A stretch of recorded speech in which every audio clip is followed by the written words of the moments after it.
And unfortunately, there are things that you can't teach, but I think they are things that can be learned. Those are different things.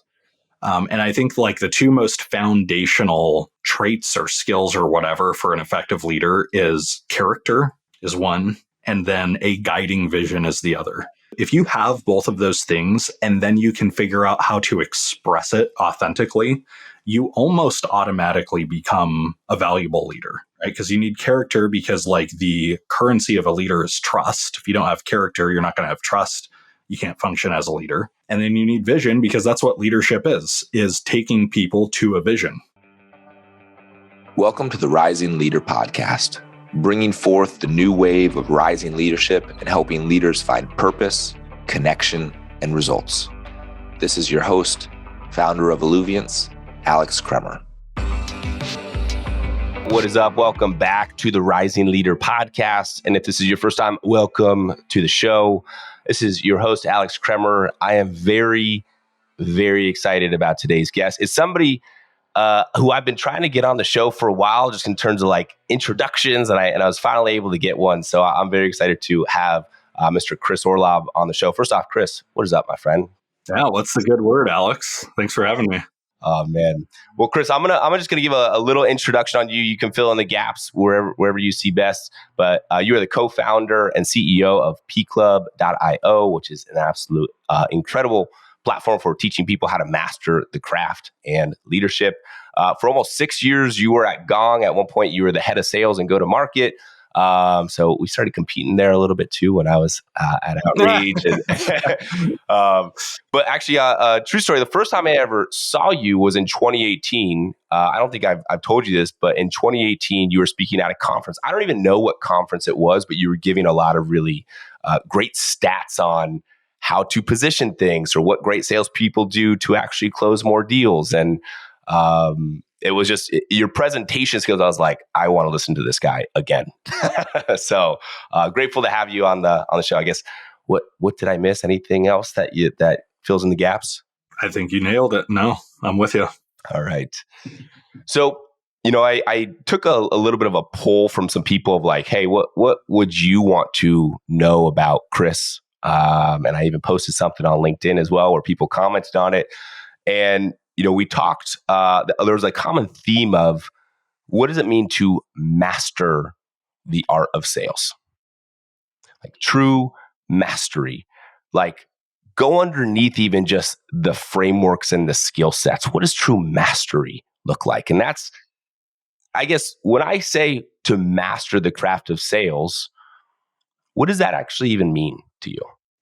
My head goes in a few different unrelated directions, but I think they all end up being related somehow.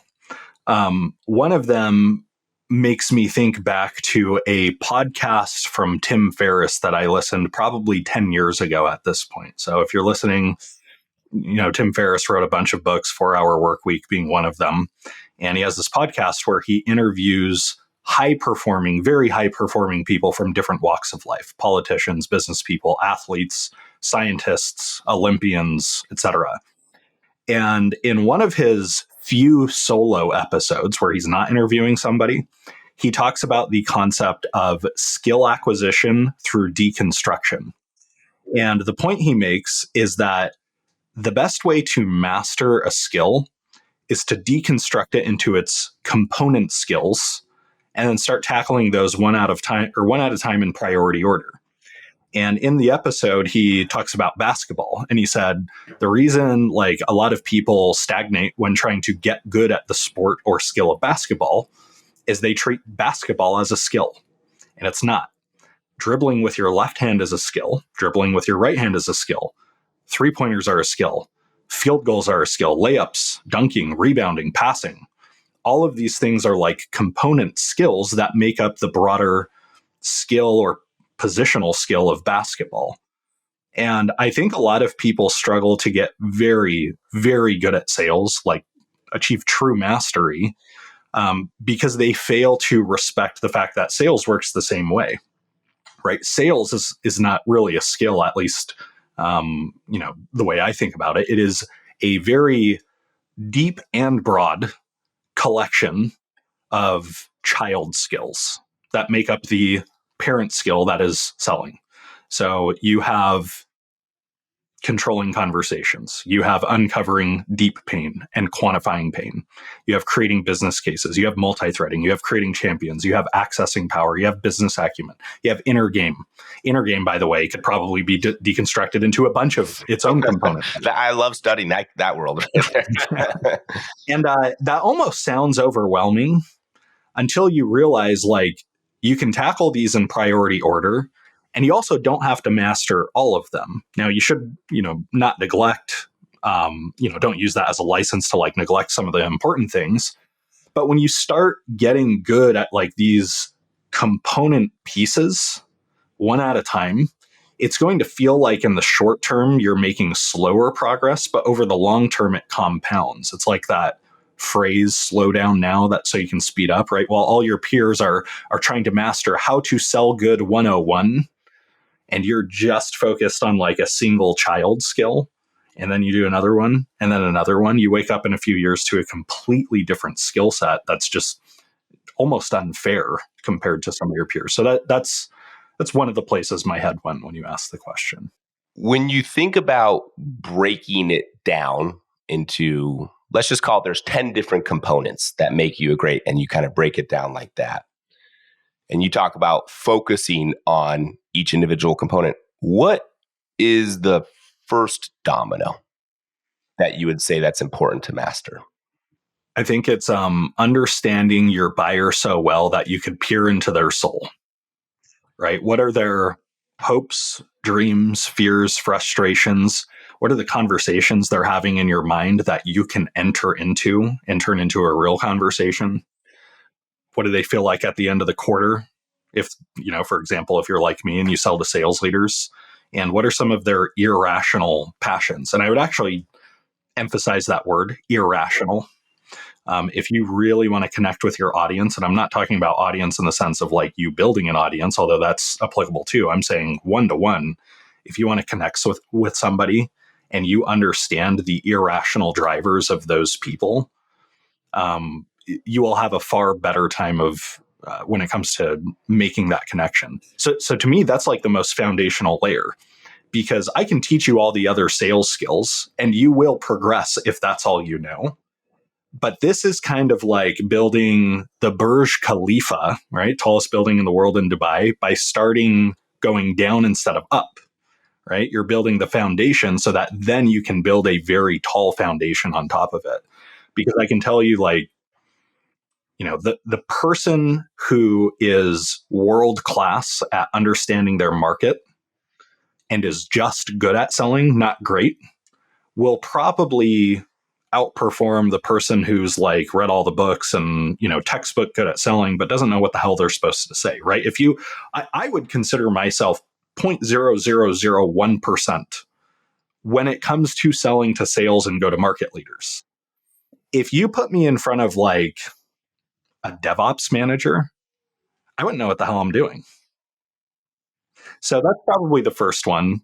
I think the next one, a lot of these are going to be dictated by your market, by the way. Like, these will ebb and flow depending on your selling motion and selling environment.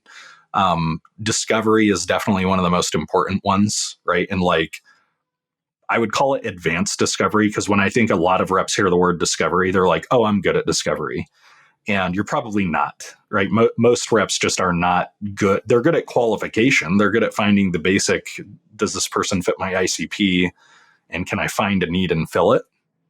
But when it comes to understanding the need behind the need and exploring the ramifications of that, and then offering questions that get your buyer thinking differently and reframing entirely how they're thinking about the problem in a way that's conducive to purchasing your product, very few salespeople can do that well. Well, when you especially, I liked what you said even earlier, is like, understand their irrational passions. I also want to double click. What does that mean, their irrational passions? But what you're speaking to is like actually going and understanding what their worldview is, how they look and engage with the world. Like, and that takes a certain, just a genuine curiosity. But how do you actually figure out what their irrational passions are, what that even means, and how that leads even to being the first domino that starts everywhere else? I'll give you an example, and then we'll see if we can deconstruct this into like how you actually get there. I send a lot of emails out to like the P Club newsletter, right? Like usually I'm writing 2 or 3 kind of like newsletter style emails on a weekly basis. And one of the ones I sent recently that got like way more people replying and being, just like, whoa, this like really hit, was I told this story. I'm not going to tell it as well as, how I told it in the email, I'm sure. But I was like, hey, have you ever been in this spot? 5 or 6 years ago, I missed President's Club. Unfortunately, I didn't make it. And there I was at SKO. And just as our chief product officer was done pitching the roadmap for the year to come, now the dreaded moment was coming. The CRO gets on stage to award the President's Club winners. And I watched as all my friends went up and they were awarded, and they were given a lei by the CEO and shaking hands, and everybody's taking pictures. And have you ever been here before? You didn't know how to feel about it. You're both enraged and happy for your friends, or at least pretending to be happy with your friends, right? Have you ever like felt something like that before? And then I told like the rest of the story, and people are like, I've never felt so seen before, right? Right. So that entire, like, you're reacting to it too, because like you've probably either you've been there or people who have been there. That entire story is irrational. There is nothing rational about that, right? We're talking about envy and not knowing how you feel and wanting to be happy for people, but just not, being able to do it because you're just so like, every fiber of your being is fired up right now. And then you go even, a step further and you go later, and, I don't know if you've ever done this either, but like later that night, after I was done feeling sorry for myself, I stepped into my hotel room and I looked myself in the mirror and I made a vow. And I said, I will never feel like this again. I'm going to be on stage next year, right? That's irrational too. But salespeople, that's one of their irrational quirks. And if you can speak that way to your audience, they'll practically be mesmerized by you as a sales professional. And so the question becomes, how do you get there? And I think it's a muscle, right? This is a muscle that most of us never use. Not just like we sometimes use it. It's like literally we never use it. And it's empathy on steroids. The best salespeople, the best marketers, the best entrepreneurs, the best people who are good at generating revenue from another human being, which, by the way, I don't know if there's another type of being you can generate revenue from except for humans. They always, they have this commonality every time where they enter a sales or marketing or go-to-market situation, and immediately their mind goes to, what is the other person thinking and feeling right now? Like, how can I truly almost just like lift my mentality out of my own body, close my eyes, and step into their body and view this situation through their eyes? And what am I thinking? What's the conversation going through my head? Those kind of people, formidable skills when it comes to sales and marketing. And one of the exercises I sometimes do in like, right, if I'm like speaking at an SKO or just doing like a live workshop, is I say, imagine your product right now. Just think about your product, whatever it is you sell. And as a sales professional, rate its value on a scale of 1 to 10. Okay. You can do this right now. I'm not going to put you on the spot and like make you answer this, but just like do it in your own mind's eye. And my guess is like most of you are at, on the lowest end, a 7. Most of us are probably 8, 9, and then a bunch of us have like some overconfidence and we're at a 10, right? Like we're 10 out of 10. This is super valuable. Okay. Now that you have your number, now do the second part of the exercise. Truly put yourself in your customer's mind, right? You are them. You're feeling the way they feel. You're thinking the way they think. You're not a sales professional anymore. You're your target buyer. And look at your product through their eyes and now rate its value on a scale of 1 to 10. My guess is there's a disconnect between those two numbers. It's probably not an egregious disconnect, but you probably went from like an 8 to a 6 or a 9 to a 7 or something like that. And that highlights the power of how disconnected most salespeople are from their buyers and how much further you can go if you truly can put yourself inside their mind, their emotions, their soul, if that you believe in that kind of stuff. I mean, what you're speaking to here is, the skill set, the talk track, the framework. For sure, it's important. Like, understand that stuff. It's a helpful methodology that's also repeatable that other people can use so you can scale. But if there's not that underlying foundation that's really, about empathy, like empathy, as that is kind of what you're saying, like truly putting yourself in another person's shoes. And for me, like, I know you said that that's a muscle. I don't think of that even as a sales muscle. I think of that as like you're truly doing the work that is compassion and kindness and love. Like that's personal work. Like, and also, are you doing that to yourself first? And are you allowing yourself to feel those things? And therefore you can have empathy for others. Because, well, one of the things that you just said is like, hey, when I was felt that way of watching everybody else get their plaque, you'd experienced that. And it was also very vulnerable of you to say that, because other people are like, oh my God, I feel that way and I'm so ashamed, but you said it.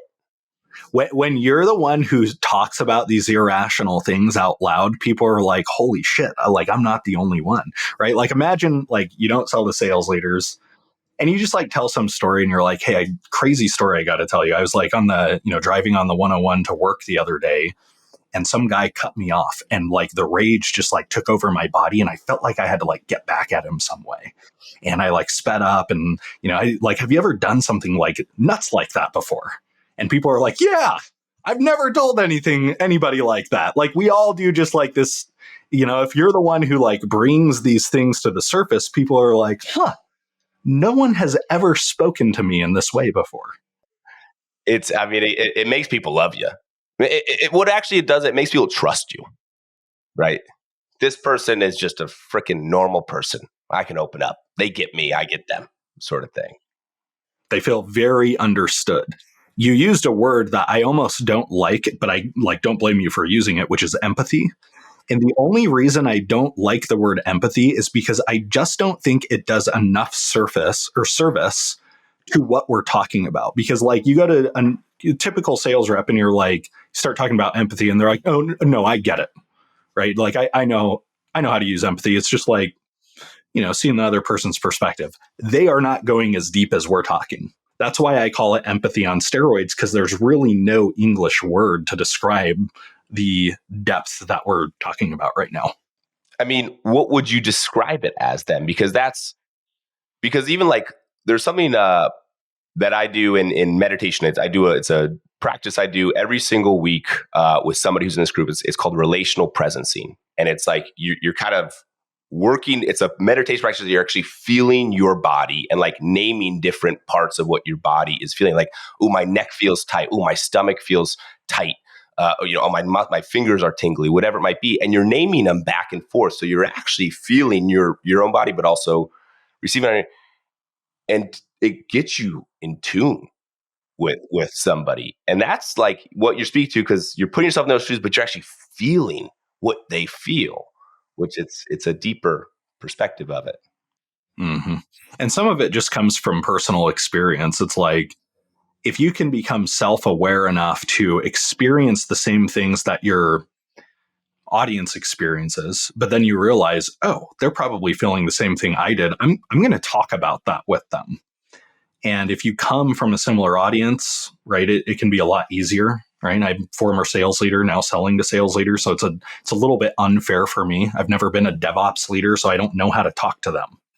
So, you've pretty much dedicated from what I can tell, a majority of your life to sales and to understanding sales and to teaching sales and to selling salespeople. You live a very meta life. You're a sales leader, sales professional, selling a sales product to salespeople. It's a lot of sales. But what I can tell is you're passionate about it.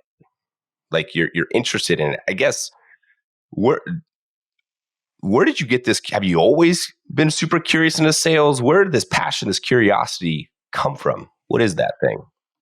So I'll tell you a story that like reinvigorated my passion for sales, and then I'll see if I can go back in time with you. This is going to be therapeutic, I'm sure. A couple of years ago, almost 2 years ago this month, there's this guy. I'm gonna call him Carl. Okay. Now, when you live in Silicon Valley, one of the things you have to realize is that like the ultra rich in Silicon Valley are like grandmasters of the universe, right? It's like they're hedge fund manager levels of wealth, like very big money out here. And Carl, this guy that I'm about to describe the story of, fits this bill perfectly. Dresses to the nines. He wears a watch that like you could probably pick up for a couple $100,000 on like Fifth Avenue in New York City or something, and just exudes power. And the cool thing is, he doesn't really act that way. Like he exudes it and he looks that way, but he's also one of the most like humble people, at least for his station in life, that you would ever meet. And I got introduced to him through a mentor of a mentor. Right now, he's the CEO of a very big SaaS company. Like everybody would probably know who this guy is, or could easily look him up if I like revealed his real identity. And I asked him if he could meet for coffee because I don't live too far away from him. It's like a 20-minute drive, and he was happy to. He's like kind of in an advanced stage in life where he wants to start like mentoring younger people. And I asked him, how did you raise your station in life so much? Because he has humble beginnings. You would think that somebody who's achieved his level of success is like a Harvard grad or Stanford grad or something like this.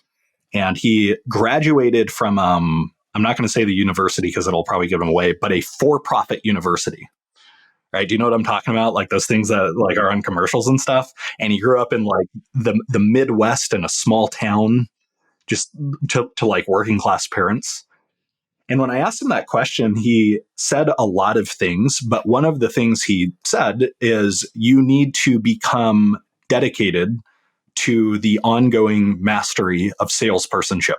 Like you will be doing this all the way on your rise up, even if you don't aspire to being like a CEO. If you work in business and you want to continue climbing, this is a threshold skill, meaning it is a skill that makes all of your other skills more valuable.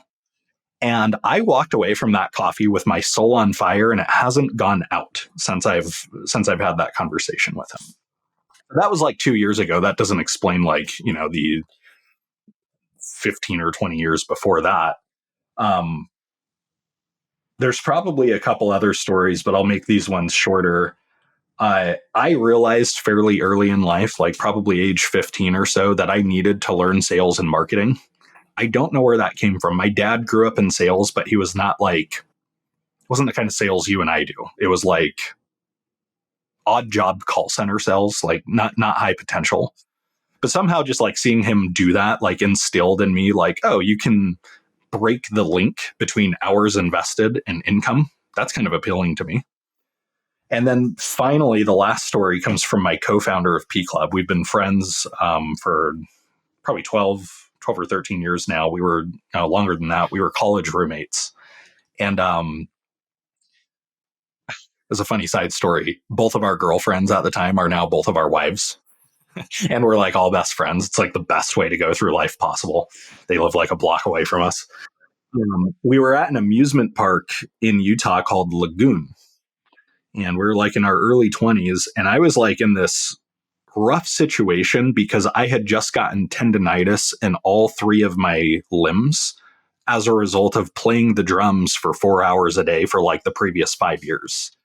And that was a big deal because my life aspiration was to become a professional drummer. And I couldn't practice anymore, more than 20 minutes without it flaring up.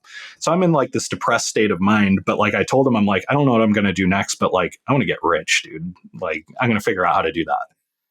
And he has never sold a thing in his life, but he has a lot of like secondhand sales acumen. And he says things in just an ultra intelligent way every time. He goes, if you want to do well for yourself economically, then you should overinvest in getting good at selling. Like almost word for word, that's what he said. Like no normal person says it that way, right? If you want to do well for yourself economically, overinvest in getting really good at selling. Just tells you that his IQ is like way, way up here. And I did. Like that quickly led me to starting at. So you invested into yourself essentially to become a better sales professional is what you did. And I joined InsideSales.com shortly after as a BDR. Actually, I think I already was, and I was just like not really committed to it, and like that like lit my soul on fire, and really took learning very seriously. Like, you talk about sales as a passion for mine. It is. Learning, though, like love learning.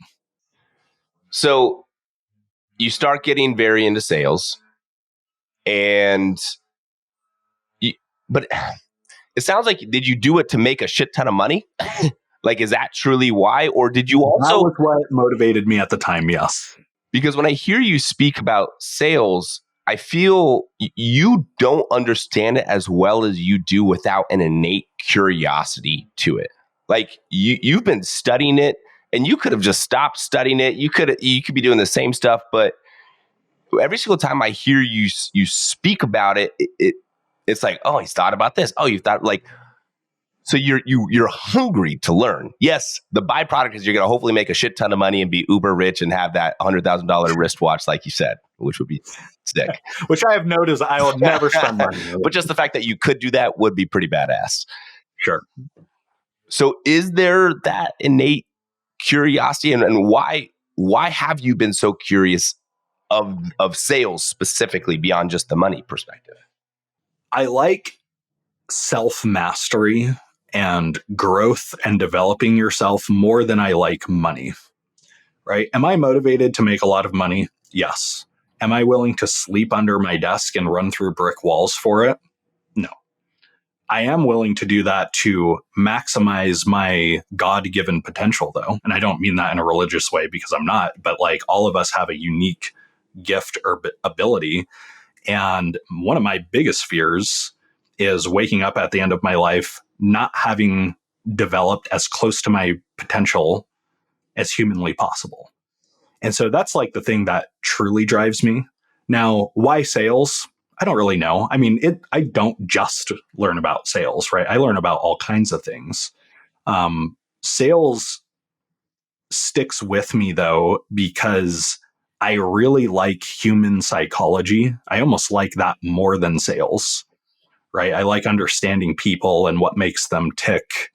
And sales is a profession that's designed to tap into that kind of thing. So we'll keep on being curious because we're all benefiting from it. Try my best. If that ever stops, I'll be very concerned. As you've been studying it and learning how to at least this particular subject, when you think of where sales is going, right? Because I even look at how to manage a sales team in 2018 at Outreach or Gong. It was a very different way to manage and motivate them than it is today. And people behave differently. Outside of just AI and technology being added to how sales teams go to market, do you feel like there's anything that's particularly evolving in terms of how even just humans engage and exchange, barter, do partner together? We start giving corn in exchange for soybeans. Money is no longer a thing or something like that. We're going into a utopian society and everybody just, it all works out. You know, I don't know if I have like grand predictions like a lot of other people who do on LinkedIn and like the interwebs and social media and that kind of thing. I think there are a couple things that come to mind, though. I think we are going to deal with a massive shortfall of sales management talent in the next couple of years. Not in the sense that like they don't exist, but in the sense that they are woefully underprepared for their job. The reason is there's so many sales managers right now at the time of this recording in these shitty market conditions who can get away with very poor leadership practices because the talent that they manage, the reps, do not have a lot of options. The job market is thin and scarce. And so you actually can, unfortunately, get away with leadership by intimidation and X management instead of Y management, right? Like management by like forcing people to do things and micromanaging people and that kind of thing. And these sales leaders, I'm almost not blaming a lot of them. They are learning that behavior gets them results, right? Humans are learning machines. They lead by intimidation, reps go do behavior, and they don't quit. So they learn to continue doing that. When the market starts heating up again, right? When we're no longer selling in a Grinch economy and reps have options, these managers aren't going to know how to deal with it because reps aren't going to put up with it. And I'm not saying it's like totally widespread. This isn't all sales managers, but there are a lot of them, and they're not going to know what to do. So I think we're going to have a leadership shortfall rather than a management shortfall. And this is coming from a guy who like kind of rolls his eyes whenever somebody makes the difference between a leader and manager thing. Yeah, we've been talking about that for like 20 years. It's nothing new. But I think truly, being able to lead your people and understand who they are and what makes them tick and maximize their potential and work with them as colleagues instead of treat them as underlings. I think we're going to see a big shortfall there. I think the skills salespeople need are constantly changing, right? What you learned in 2021 is different than what you need to be successful today. Nobody needed to learn how to work with FP&A buyers who are the CFO's deputy until now. Nobody even knew what FP&A stood for in 2021 if you were in sales. And now, you need to almost to an extent learn the CFO's language. So I think there's kind of this ever evolving landscape of which skills you need to be successful. And then I think the third thing is the most successful salespeople will be value creators, and the least successful, and I think we're already seeing this, are information gatherers and information communicators. They ask a few questions, they relay some information back versus actively creating value for a buyer during a sell-buy cycle. I want to touch on the sales leader and management issue because I think this is that when I think about what the role of a sales leader is in today's age, which it just has evolved into that. First off, reps want somebody who's a great, teacher of sales. Can I learn from this person? Can they make me better? Which is not going to just make me better at the craft, but it's going to help me close more deals, which is going to make me more money. So they want that. But now what they're actually wanting more than ever is they want someone to coach them as a holistic person, as the individual, as I have my own unique expression, my own voice, the way I do things. And also it's just as important now to make sure somebody is mentally, emotionally, even spiritually healthy, if that resonates with them, in order to be able to do the actual sales skill set right there. And that, I guess I'm curious your take on, what do you view as the role of the sales leader now? Well, so my first answer is almost going to sound contradictory, to what you just said, but it's not. And so let me explain. Please contradict. I welcome it. Well, it's going to sound like a contradiction, but it's not. So just bear with me as I try to land this plane. The role of the sales manager is to maximize performance of salespeople. Right? That's the job in the most essential form. It is you hired somebody who has a talent for selling, and your job is to turn that talent into sales performance. In other words, ARR, if you work in SaaS. And so that almost goes counter to what you said is scrap the whole person kind of thing. But if you think about what it takes, let's say you're just a rational business actor. You don't actually care about the person.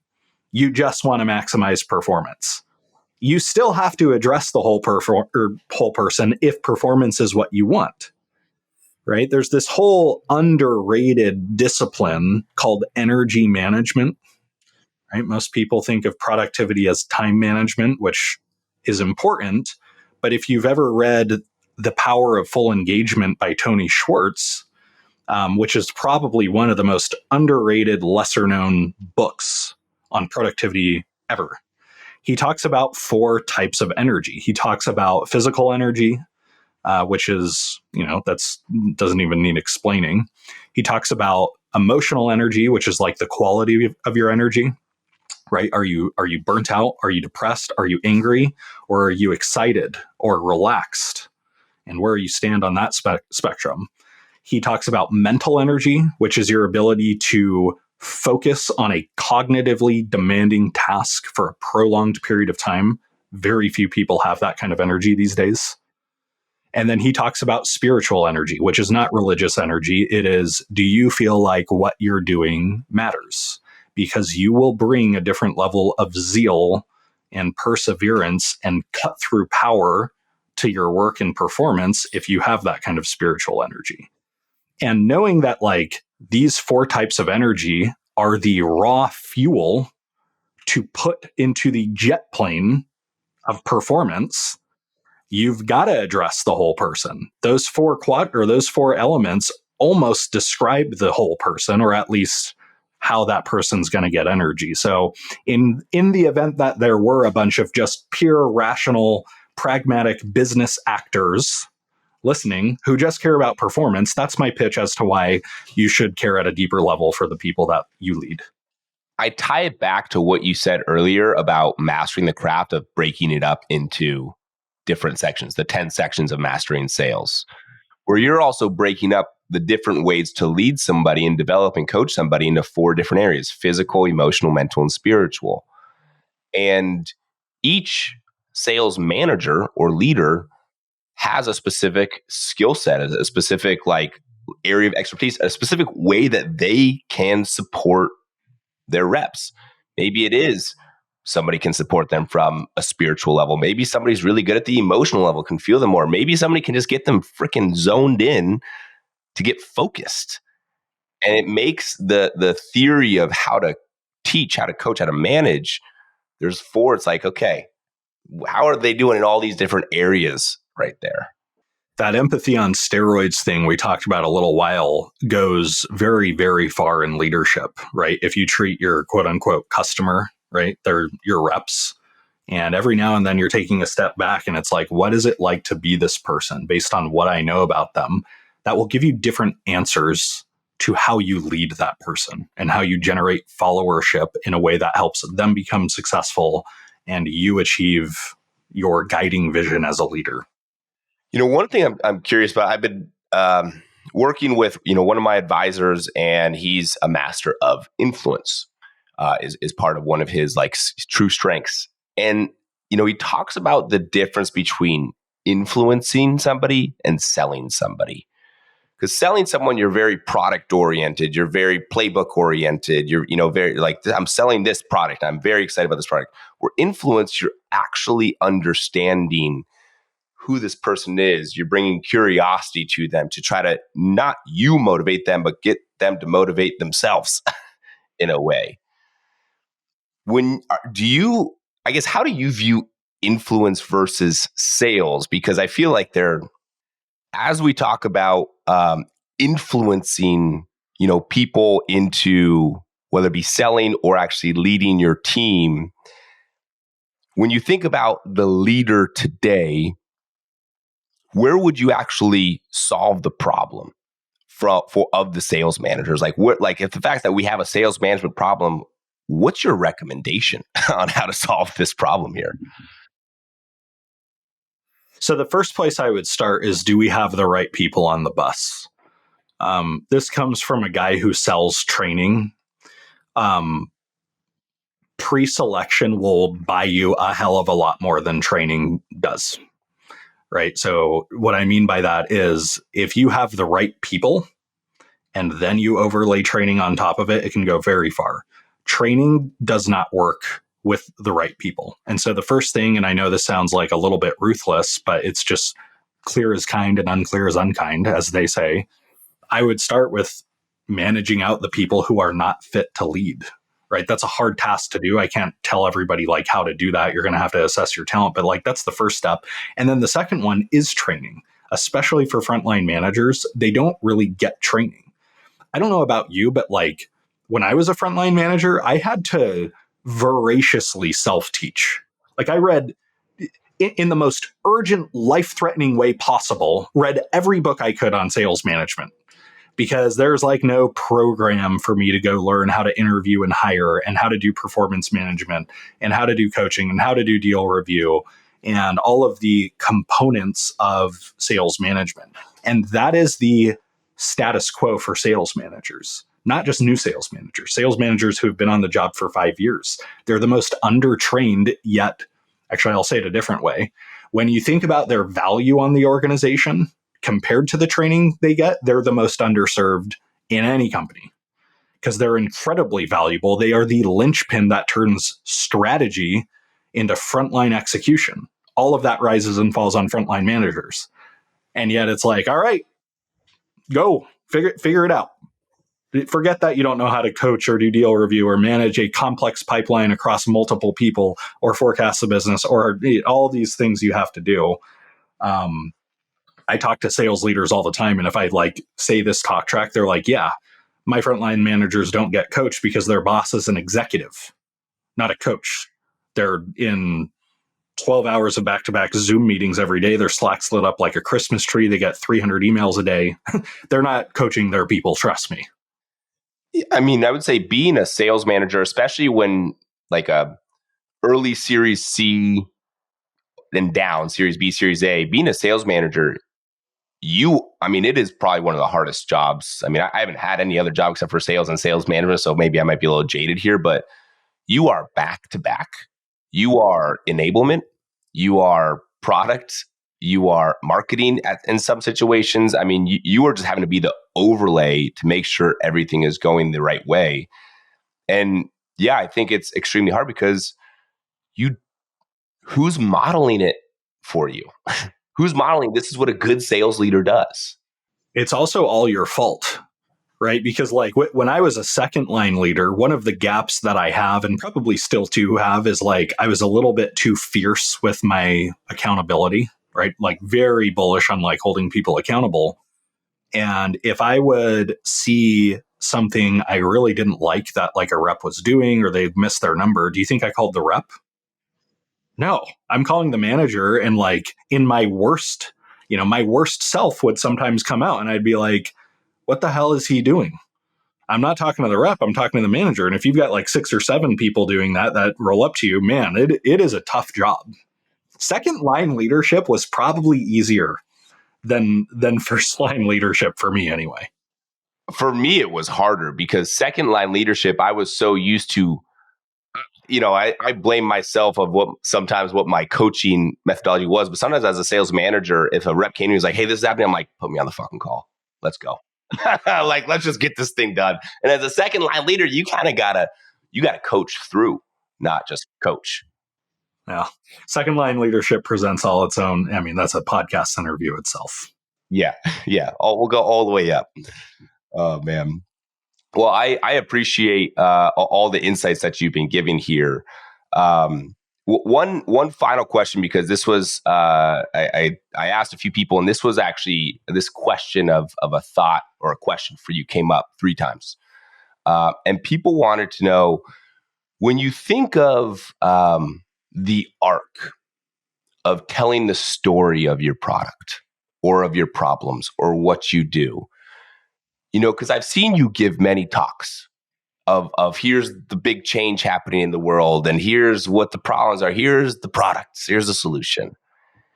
I guess whether it be on a big demo to executives, whether it be on stage, whether it be at a conference that you're just demoing to a ton of people, do you have a specific methodology or way that you take someone through an arc?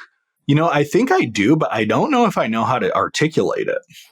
Right? Like, because I think about this stuff a lot, but like, I don't have like some template that I refer to that I'm like, all right, here's step 1, here's step 2. Although I do have step 1 very predictable. To me, step 1 is always agitate the pain that your story solves in a way that like draws people in. And usually that can just be done by describing the pain better than they can. And a lot of the times it can be done through a story. Right. So the story I talked about with like the person, sitting in the crowd while their friends get President's Club awards, that agitates some pain, right? Especially if like P Club ends up being the solution, which in that particular email, it was like a sales email and it did really well. So I think that's step one is you've got to be able to agitate the pain and describe it better than your buyer can, right? So if I'm selling to like a VP of sales, like selling a P Club corporate offering, it's basically like, all right, here's what we're seeing. It's never been harder for your people to close deals. Buying decisions are made way up here, right? CFO and board level.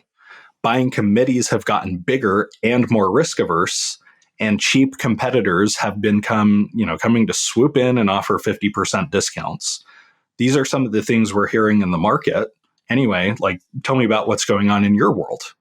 And they'll be like, if I'm talking to my ACP, they're like, they unload on me. They're like, that's exactly what's happening with us.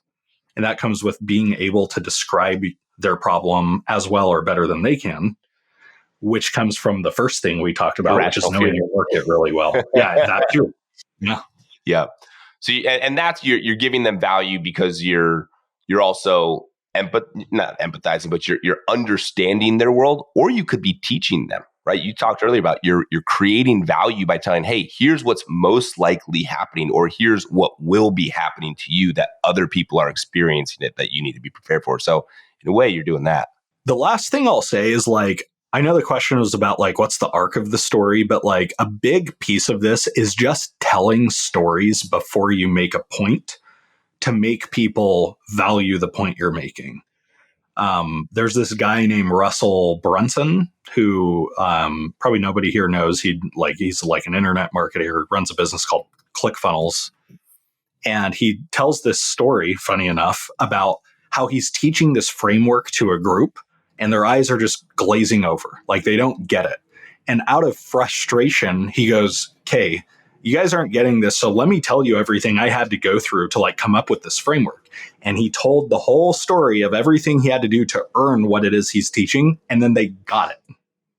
And the point is, like, you will drive points home a lot harder and with a lot more power if you kind of tell their origin story before you make the point. And it doesn't always have to be long. They can be short stories, but just telling more stories can really stick with people. Okay. So telling more stories. So name that big problem and then tell more stories in order to bring your effectiveness, bring it home. That's right. Okay. I love it. Well, Chris, I appreciate you for just being on the show. I got one more question for you. It's the question I always ask every single guest here. But first, I just want to acknowledge you, man. Thank you just for spreading your wisdom, man, and putting out such great content on both your website, your podcast, on LinkedIn. I mean, you're doing good for the sales community. My last question is this. This show is called the Rising Leader Podcast. What do you view as the rising leader? I'm going to answer the question differently just because it's a cop-out and I have a better answer for it. I can tell you what a couple of the ingredients are for the rising leader rather than defining them. And unfortunately, there are things that you can't teach, but I think they are things that can be learned. Those are different things. And I think like the two most foundational traits or skills or whatever for an effective leader is character is one, and then a guiding vision is the other. If you can do if you have both of those things, and then you can figure out how to express it authentically, you almost automatically become a valuable leader, right? Because you need character, because like the currency of a leader is trust. If you don't have character, you're not going to have trust. You can't function as a leader. And then you need vision, because that's what leadership is taking people to a vision. Character and trust. I love that. Well, great final answer. If people want to get a hold of you, talk to you, check out pclub.io, what's the best way to do so? If you want to follow me on LinkedIn, go for it, right? Just hit the, what? They say smash the follow button. Is that what I'm supposed to say? Because I'm on social media now. And if you are a SaaS professional who wants to dramatically improve your selling and sales management skills, go check out pclub.io. Awesome. Thank you, Chris. Appreciate it, man. Thanks for listening to the Rising Leader Podcast. Make sure you hit that follow button so you get notified every time a new episode releases. If you know someone who wants to take their lives and their career to the next level, send them this episode so we can all rise together. For more information, check out illuminates.co. We'll see you next time. And in the meantime, keep letting it flow.